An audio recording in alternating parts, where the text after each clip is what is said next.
You know what's isolating? Being in a room full of people and feeling like you're from a different planet. Everyone else seems to speak the same language, share the same interests, operate on the same wavelength, and you're just there nodding along, pretending you fit in, while feeling like an outsider looking through glass.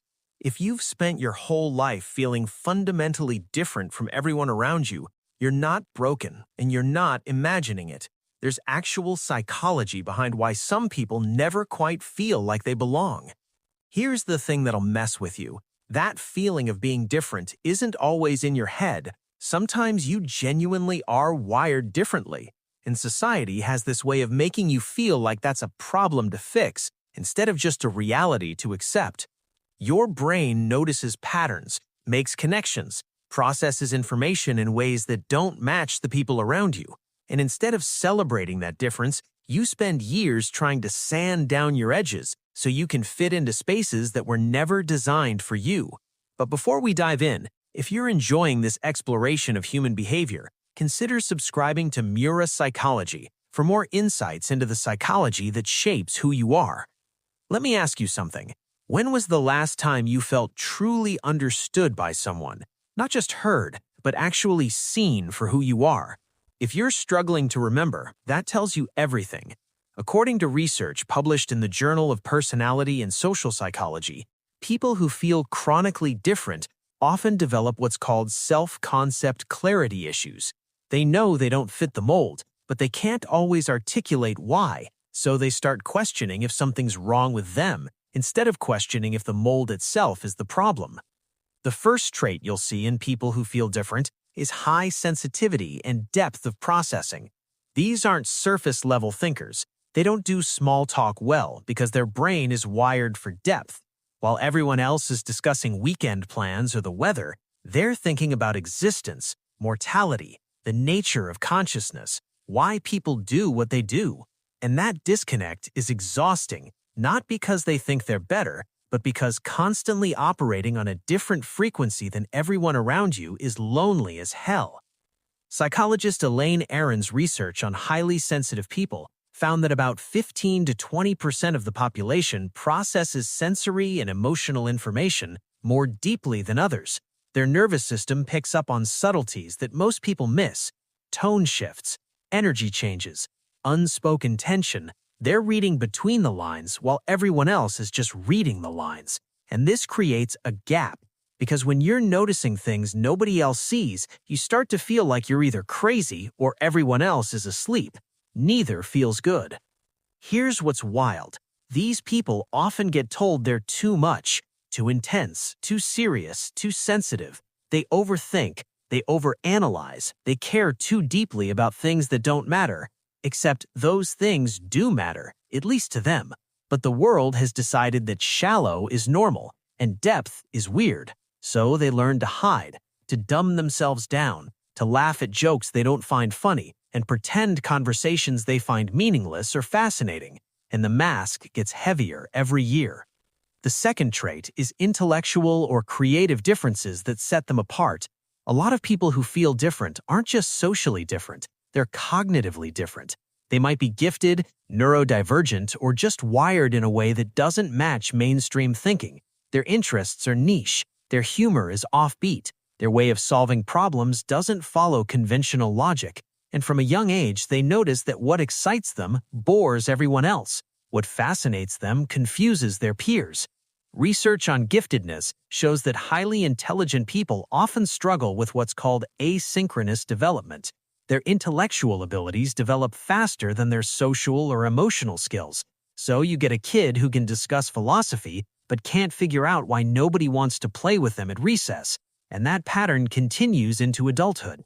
They're brilliant in certain areas and completely lost in others. And society doesn't know what to do with people who don't develop evenly, so it labels them weird, awkward, difficult. Think about it. If you're passionate about something obscure, something most people have never heard of or don't care about, who do you share that with? You learn to keep it to yourself, to not bring up the things that light you up, because you've watched people's eyes glaze over too many times, and slowly you start hiding the parts of yourself that make you, you, because fitting in feels more important than being authentic. Except it doesn't work, because you can hide your interests, but you can't hide your essence, and people can sense when you're not quite like them. The third trait is early experiences of rejection or misunderstanding. A lot of people who feel different have been different since childhood.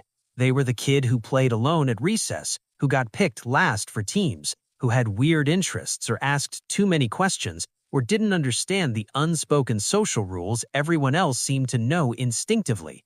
And those early experiences of not fitting in shape how you see yourself for the rest of your life. Psychologically, this creates what researchers call rejection sensitivity. Your brain becomes hypervigilant to signs of exclusion. You're always scanning for evidence that you don't belong, that people don't really like you, that you're being tolerated instead of embraced. And because you're looking for it, you find it, even when it's not there. Someone doesn't laugh at your joke? Proof you're weird. A text goes unanswered for an hour? Proof you're annoying. Your brain collects evidence to confirm what it already believes, that you're fundamentally different, and that difference makes you unlovable. The tragedy is that this rejection sensitivity creates a self-fulfilling prophecy. You feel different, so you act guarded. You hold back. You don't fully engage. You keep people at arm's length to protect yourself from inevitable rejection, and that guardedness makes genuine connection impossible, so people don't get close, and you interpret that as confirmation that you're too different to be loved. The cycle continues. The fourth trait is nonconformity and resistance to social norms. People who feel different often are different in how they approach life. They question things most people accept without thinking. Why do we work 40 hours a week? Why is success defined this way? Why do we structure relationships this way? They don't follow trends just because everyone else is. They don't adopt beliefs just because that's what their family or culture taught them. They think for themselves, and that independent thinking makes them outsiders. Research on nonconformity shows that people who resist social norms often pay a social price. They're seen as difficult, rebellious, or immature. But the alternative, conforming to expectations that feel inauthentic, costs them their sense of self. So they choose authenticity over belonging, and they spend their lives feeling like they're watching everyone else play a game they refuse to join, not because they're arrogant, but because the rules of the game don't make sense to them. The fifth trait is deep introspection and self-awareness. People who feel different spend a lot of time in their own heads. They analyze themselves constantly. Why do I feel this way? Why don't I connect with people? What's wrong with me? This introspection can be a gift. It leads to profound self-knowledge, emotional intelligence, and personal growth.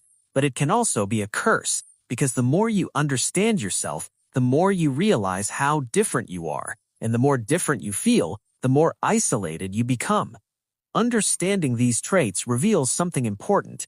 Feeling different isn't a flaw. It's often a sign that you're operating on a different level than the people around you, that you see things others miss, that you feel things others ignore, that you question things others accept. And yes, that makes connection harder, because finding people who match your frequency is rare, but it doesn't mean you're broken. It means you haven't found your people yet. Research on belongingness shows that humans have a fundamental need to feel connected. When that need isn't met, it affects mental and physical health. Studies link chronic feelings of differentness to higher rates of depression, anxiety, and even physical illness. This isn't weakness, it's biology. We're wired for connection, and when we can't find it, we suffer. Historically, people who felt different often became the artists, the philosophers, the inventors, the revolutionaries. Vincent van Gogh was considered insane by his peers. Emily Dickinson was a recluse. Nikola Tesla was seen as eccentric and strange. Their differentness wasn't a bug, it was the feature that allowed them to see the world in ways nobody else could. They paid the price in loneliness, but they also created things that changed humanity. So what do you do if you're someone who feels fundamentally different? First, stop trying to fix yourself. You're not broken, you're just rare. Second, seek out your people. They exist, but you won't find them at the places everyone else goes. You'll find them in niche communities, online forums, creative spaces, places where depth and authenticity are valued over social performance. And here's the truth nobody tells you. The people who feel most different often end up creating the most meaningful connections, because when they finally find someone who gets them, the bond is deep, unshakable, built on genuine understanding instead of surface-level compatibility. Quality over quantity, depth over breadth. That's the gift of feeling different. You don't collect people, you find your people, and that makes all the years of loneliness worth it. The next time you're in a room feeling like an outsider, remember this: you're not the problem, the room is. And somewhere out there, there's a room full of people who will feel like home. You just haven't found it yet, but you will. If this hit home for you, take a moment to reflect. What makes you different? And instead of seeing it as a flaw, what if you saw it as your fingerprint, the thing that makes you irreplaceable? And if you're enjoying this exploration of human behavior,